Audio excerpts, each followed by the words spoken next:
Assalamualaikum warahmatullahi wabarakatuh. Nama saya Ikal Fakih dari kelas 12 IPA 2. Di sini saya akan memberikan penjelasan tentang qada dan qadar. Pengertian qada dan qadar. Menurut para ulama, mereka berbeda pandangan dalam memberikan arti kata qada dan qadar. Sebagian ulama mengartikan sama dan sebagian ulama yang lain mengartikan berbeda. Pandangan yang membedakan antara qada dan qadar mendefinisikan qadar dengan ilmu Allah Subhanahu wa taala tentang apa yang akan terjadi pada makhluk di masa mendatang. Sedangkan qada adalah segala sesuatu yang Allah Subhanahu wa taala wujudkan sesuai dengan ilmu dan kehendaknya. Kemudian dalil-dalil tentang qada dan qadar. Di dalam Al-Qur'an terdapat Quran surat Al-Qamar pada ayat ke-49, Quran surat Al-Hadid ayat 22, Quran surat Al-Isra ayat 13, dan Quran surat At-Taghabun ayat 11. Kemudian dalil as-sunnah atau dari hadis Rasulullah SAW tentang qada dan qadar, antara lain diriwayatkan oleh Imam Muslim dalam hadis berikut. Sesungguhnya seseorang itu diciptakan dalam perut ibunya selama 40 hari. Dalam bentuk nutfah, 40 hari dalam segumpal darah, 40 hari dalam segumpal daging. Kemudian Allah mengutus malaikat untuk meniupkan ruh ke dalamnya dan menuliskan 4 ketentuan, yaitu tentang rezekinya, ajalnya, amal perbuatan, dan jalan hidupnya, sengsara ataukah bahagia. Hadis riwayat Al-Bukhari dan Muslim. Dari hadis di atas dapat diketahui bahwa nasib manusia telah ditentukan oleh qada dan qadar yang telah dibuat oleh Allah Subhanahu wa taala sejak sebelum ia dilahirkan. Walaupun setiap manusia telah ditentukan nasibnya, tidak berarti bahwa manusia hanya tinggal dan menunggu nasib tanpa berusaha dan ikhtiar.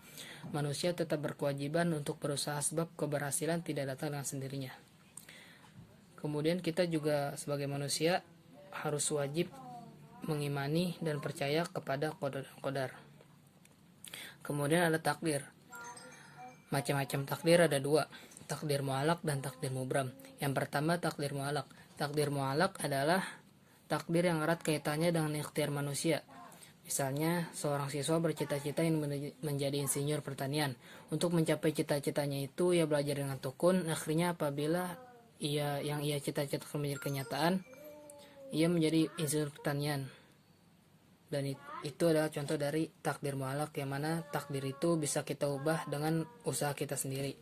Kemudian takdir mubram. Takdir mubram adalah takdir yang tidak terjadi pada diri manusia dan tidak dapat diusahakan dan tidak dapat ditawar-tawar lagi oleh manusia.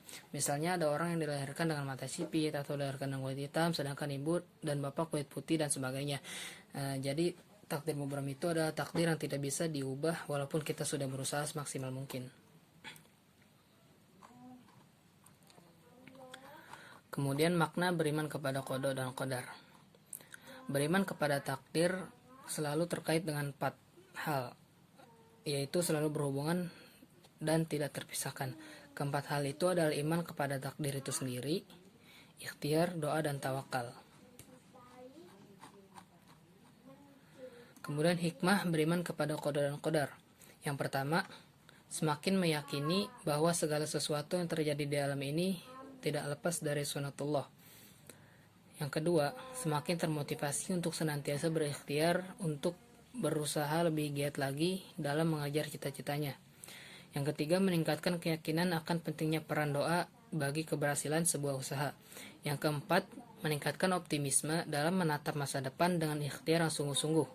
Yang kelima, meningkatkan kekebalan jiwa dalam menghadapi segala rintangan dalam usaha sehingga tidak berputus asa ketika mengalami kegagalan. Dan yang keenam adalah menyadarkan manusia bahwa dalam kehidupan ini dibatasi oleh peraturan-peraturan Allah Subhanahu wa taala yang tujuannya untuk kebaikan manusia itu sendiri. Ya, sekian video penjelasan dari saya. Kurang lebihnya mohon maaf. Assalamualaikum warahmatullahi wabarakatuh.